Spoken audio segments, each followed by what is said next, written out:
Start. আসসালামু আলাইকুম, কেমন আছো তোমরা? আশা করি অনেক ভালো আছো। আমিও ভালো আছি। বিদ্যা ভান্ডার অনলাইন স্কুলের পক্ষ থেকে শুভেচ্ছা এবং স্বাগত। আজকে আমরা এইচএসসি আইসিটির তৃতীয় অধ্যায়ের প্রথম অংশের কিছু অঙ্ক শিখব। সেই অঙ্কটা কি? অক্টাল থেকে হেক্সাডেসিমাল। তাহলে দেখো যে অক্টাল থেকে হেক্সাডেসিমাল, অক্টাল থেকে হেক্সাডেসিমাল করতে গেলে এই পদ্ধতিটা সরাসরি কিন্তু আমরা আসতে পারবো, তাহলে এখানে কিছু মাধ্যম প্রয়োজন। তাহলে অক্টাল থেকে আমরা বাইনারিতে যেতে পারি, অক্টাল থেকে আমরা দশমিকে যেতে পারি, আবার এই দশমিক থেকে আমরা অক্টালে আসতে পারি, আবার দশমিক থেকে আমরা বাইনারি হেক্সাডেসিমালে আসতে পারি। তাহলে সেই ক্ষেত্রে এখন এই যে অক্টাল থেকে বাইনারি, অক্টাল থেকে দশমিক এবং এই যে অক্টাল থেকে বাইনারি যে পদ্ধতিটা, এটা হচ্ছে সহজ পথ। এখন মনে করো যে একটা রাস্তা আছে, এই রাস্তাটা হচ্ছে কি, একটা হচ্ছে সহজ কাছে আর একটা হচ্ছে দূরের রাস্তা, এবং রাস্তাটা কি কঠিন এবং ভাঙা অবস্থায় আছে। তাহলে সেই ক্ষেত্রে দেখো যেটা সহজ রাস্তা এবং দূরত্ব কম সেই রাস্তায় অবশ্যই আমরা যাব, আর যে রাস্তায় দূরত্ব বেশি এবং ভাঙা অবস্থায় আছে রাস্তাটা, তাহলে সেই রাস্তায় আমরা কখনোই যাব না। তাহলে প্রথমত আমরা অক্টাল থেকে যদি আমরা হেক্সাডেসিমালে রূপান্তর করতে চাই, তাহলে আমাদের প্রথমত মাধ্যম হিসেবে কাজ করবে কি, বাইনারি। তাহলে আর এই যে দশমিকে যদি যাই বা দশমিক থেকে যদি আমরা হেক্সাডেসিমালে আসি, তবে কিন্তু আমাদের এই যে কঠিন রাস্তা, কঠিনের যে বিষয়টা, তাহলে দেখো আজকে আমরা এই অক্টাল টু হেক্সাডেসিমালের যে পদ্ধতিটা আছে, এই পদ্ধতিটা সম্পর্কে আজকে আমরা বিস্তারিত অঙ্ক শিখব। তাহলে লিখি, দেখো যে 65.8 এইটা অক্টালে আছে, এখান থেকে আমাদের হেক্সাডেসিমালে রূপান্তর করতে হবে। তাহলে এখন তোমার যে সহজ পদ্ধতিতে যেটা আছে, আমরা একটু আগে বিবরণ দিলাম যে বাইনারি মাধ্যম হিসেবে কাজ করবে, আর যদি আমরা দশমিককে মাধ্যম হিসেবে কাজ করতে চাই তাহলে পথ হবে কি, দূরবর্তী। তাহলে আমরা এখানে সমান দিয়ে এই যে 6 এবং 5 একটু ফাঁকা ফাঁকা লিখবো। তবে একটা জিনিস একটা জিনিসের বিষয়ে কনসেপ্ট আমাদের ক্লিয়ার হতে হবে, সে ধারণাটা ক্লিয়ার হতে হবে। সেটা হচ্ছে কি, অক্টালে সংখ্যা ছিল 0 থেকে 7 পর্যন্ত, লাস্ট ডিজিট ছিল কি, যে 7। তাহলে এই যে, তাহলে এখানে আমরা একটা প্রথম এই জিনিসটা আমাদের জানতে হবে, সেটা হচ্ছে কি 4 2 1, অর্থাৎ অক্টাল 3 বিটে কাজ করে। কয় বিটে কাজ করে?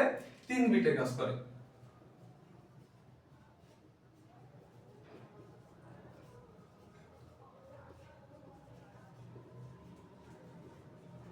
তাহলে দেখো কেন 3 বিটে কাজ করে, 4 আর 2 6 আর 1 7, অক্টালের লাস্ট ডিজিট ছিল কত, 7। তাহলে সেই ক্ষেত্রে যদি আমরা কোনো মান, এই যে 5 সংখ্যাটা আমাদের আছে, এই 5 সংখ্যার মান বের করতে চাই, তাহলে দেখো যে এখানে যেই সংখ্যা যোগ করা হবে শেষের সংখ্যার নিচে 1 বসবে, আর যে সংখ্যা যোগ করা হবে না তার নিচে কি বসবে, 0 বসবে। দেখো তাহলে 5 আছে, তাহলে আমরা জানি 4 আর 1 কত, 5। তাহলে এই যে 4 এর নিচে এবং 1 এর নিচে আমরা 1 দিব, এবং যেটা যোগ করা হয়নি তাহলে তার নিচে কি দিব, 0 দিব। তাহলে সেই ক্ষেত্রে দেখো এর মানটা আছে কি, 1 0 1, আর এখানে আছে কি 6। তাহলে সেই ক্ষেত্রে আমাদের এই যে শুধুমাত্র এইটা পরিবর্তন হবে। আমরা জানি 6 কোন কোন সংখ্যা যোগ করলে হবে, 4 আর 2 কত হবে, 6 হবে। তাহলে যে এই 1 এর তো কোনো প্রয়োজন হয়নি যোগের ক্ষেত্রে, তাহলে এখানে 1 এর নিচে কি হবে, 0 হবে। তাহলে এই ক্ষেত্রে আমরা লিখতে পারি যে 1 1 0। তাহলে এইটা আমাদের কিসের রূপান্তর হলো, বাইনারিতে রূপান্তর হলো। তাহলে এখানে আমরা বাইনারি দিলাম। এই যে অক্টাল টু হেক্সাডেসিমালের ক্ষেত্রে তোমার মিডিয়া হিসেবে কাজ করে কি, বাইনারি। তাহলে এখানে আবার আরেকটা জিনিস আমাদের জানতে হবে, সেটা হচ্ছে কি, হেক্সাডেসিমালে কয় বিটে কাজ করে। হেক্সাডেসিমালে আমরা দেখছিলাম 0 থেকে 9 পর্যন্ত সংখ্যা, তারপরে a, তারপরে b, তারপর c, তারপর d, e, f। এই যে f, এই লাস্ট f এর মান আমরা মনে মনে ধরছিলাম কত, 15। আমরা জানি 15। তাহলে সেই ক্ষেত্রে এই হেক্সাডেসিমাল আমাদের 4 বিটে কাজ করে। কয় বিটে কাজ করে, 4 বিটে। তাহলে দেখো যে 1 2 4 8, তাহলে দেখো 8 4 12, 12 2 14, 14 আর 1 কত, 15। অর্থাৎ এখানে আমরা লিখতে পারি যে হেক্সাডেসিমাল 4 বিটে কাজ করে।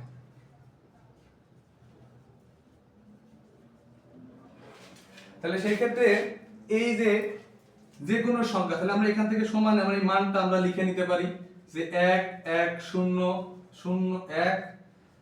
তাহলে এই যে সংখ্যাটা আমরা পাইছি 65 অক্টাল মান থেকে যে বাইনারি সংখ্যাটা আমরা পাইছি, এই সংখ্যাটাকে আমাদের কি হেক্সাডেসিমালে রূপান্তর করতে হবে। তাহলে আমরা একটু আগে জানিয়ে আসলাম কি যে হেক্সাডেসিমাল 4 বিটে কাজ করে। তাহলে এই যে প্রথম আমাদের যে ডান পাশ আছে, ডান পাশ থেকে আমাদের এই যে 4টা সংখ্যা, এই 4টা সংখ্যাকে আমাদের ধরে নিতে হবে। তাহলে আমরা এখানে যদি এই মানটা আছে, এই মানটা যদি আমরা বসাই তাহলে 0 1 0 1, অর্থাৎ এখানে যে সংখ্যার নিচে 1 বসবে সেই সংখ্যাগুলো কি হবে, যোগ হবে। তাহলে 4 আর 1 কত 5। এখন দেখো যে হেক্সাডেসিমাল 4 বিটে কাজ করে, কিন্তু এখানে সংখ্যা আছে 2টা। তাহলে এখন একটা জিনিস যদি আমরা উদাহরণ দিই, 100 টাকা আছে তোমার, 100 টাকা আছে। এখন তুমি দোকানে গেলে টাকাটা, কিন্তু তুমি একটা তার আগে একটু কাজ করলা, এই টাকাটার বামে কিছু শূন্য যুক্ত করলা, তো টাকাটার মান কি বাড়বে? টাকাটার মান বাড়বে না। তাহলে সেই ক্ষেত্রে যদি আমরা বামে শূন্য যুক্ত করি, পূর্ণ সংখ্যার ক্ষেত্রে যদি আমরা বামে শূন্য যুক্ত করি এবং ভগ্নাংশের ক্ষেত্রে যদি ভগ্নাংশের ডানে যদি আমরা শূন্য যুক্ত করি, তাহলে সংখ্যার বা মানের কোনো পরিবর্তন হয় না। তাহলে সেই ক্ষেত্রে এখানে আমরা 2টা শূন্য আমরা ধরে নিব, যার কোনো ভ্যালু নাই। তাহলে সেই ক্ষেত্রে আমাদের 4 বিট পূরণ হয়ে গেল। তাহলে এই সংখ্যাটা যদি আমরা আবার বসাই, তাহলে দেখো যে 0 0 1 1, তাহলে যে সংখ্যার নিচে তোমার 1 বসছে, তাহলে সেই সংখ্যাগুলো কি হবে, যোগ হবে। তাহলে 2 আর 1 কত 3।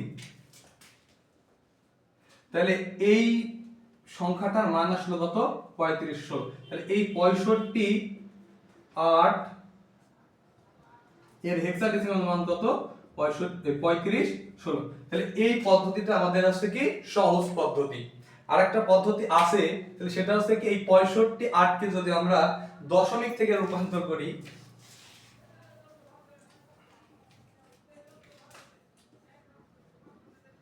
পঁয়ষট্টি আটকে আমাদের কি হেক্সাডেসিমালে রূপান্তর করতে হবে। তাহলে এই সেই প্রথমত আমাদের কাজ করতে হবে কি 65 8 আছে। আমরা জানি যে এই পাশে 10 থাকলে আর এই পাশে যদি কোনো 8 2 বা 16 থাকে, তাহলে সেক্ষেত্রে আমাদের ভাগ করতে হয়, যে সংখ্যার বেস থাকে সেই সংখ্যা দ্বারা ভাগ করতে হয়। আর এই পাশে যদি 8 থাকে আর এই পাশে যদি, তাহলে দশমিকে যদি আমাদের রূপান্তর করতে হয়, তাহলে এখানে যে সংখ্যাটা থাকে সেই সংখ্যা দিয়ে আমাদের গুণ করতে হয়। তাহলে সংখ্যা ইনটু বেজের সূত্র 6 ইনটু 8 5 ইনটু 8, আর এই যে ডান পাশ থেকে 0 1, তাহলে 6 48, কারণ কি এই যে 1 আছে। তাহলে সেই ক্ষেত্রে এখানে আবার কোনো কিছুর উপরে যদি শূন্য থাকে, শূন্যের লব সূত্র থেকে আমরা শিখছিলাম যে তার মান হয় কত 1। তাহলে 5 এর সাথে যদি আমরা 1 গুণ করি, তাহলে 5 কে 5, তাহলে 48 আর 5 এ হয় কত 53। তাহলে 53 10 এর রূপান্তর করলাম। এইবার এই 53 10 থেকে আমাদের কিসে রূপান্তর করতে হবে, হেক্সাডেসিমালে রূপান্তর করতে হবে। তাহলে দেখো 53 10 থেকে যদি হেক্সাডেসিমালে আমরা রূপান্তর করি, তাহলে এই 53 কে আমাদের কি 16 দ্বারা ভাগ করতে হবে। তাহলে 16 কে 16 16 দুগুণে 32 3 16 48, তাহলে 48 প্লাস 4 16, তাহলে বেশি হয়ে যাচ্ছে। তাহলে আমাদের এখানে কি করতে হবে, যে 3 16 দিতে হবে 3। তাহলে 16 যদি আমরা 3 বার দিই, তাহলে 3 16 48 48, আর এখানে আসছে কত 5, হাতে থাকে 5 এর সংখ্যাটা আমাদের ক্যালকুলেটর নাই, তাই আমরা গুণ করতে পারলাম না। তাহলে এইখানে যদি কোনো বেজের থেকে সংখ্যাটা ছোট হয়, সেই সংখ্যাটার নিচে অটোমেটিক শূন্য বসে, আর এখানে যে সংখ্যাটা থাকে সেই সংখ্যাটা সরাসরি বসে যায়। তাহলে এর মান আসলে আমাদের কি, আমরা জানি যে নিচের দিক থেকে উপরের দিকে সংখ্যাটা নেওয়া হয়। তাহলে এই 53 10 এর মান আসলে কত 35 10। তাহলে আমরা এখান থেকে পাই যে 65 8 এর মান পেলাম কত 35 10। এখন কথা হচ্ছে যে এই যে অক্টাল থেকে হেক্সাডেসিমাল, এখানে প্রথম পদ্ধতি আমরা দেখলাম, দেখো যে প্রথমত আমাদের মিডিয়া হিসেবে কাজ করলো বাইনারি। এই বাইনারি থেকে আমাদের 3 বিটে, প্রথমত বাইনারি 3 বিটে কাজ করছে, 3 বিটে কাজ করার পর আমরা 4 বিটে রূপান্তর করলে সেটা আমাদের কিসে আসছে, হেক্সাডেসিমালে আসছে।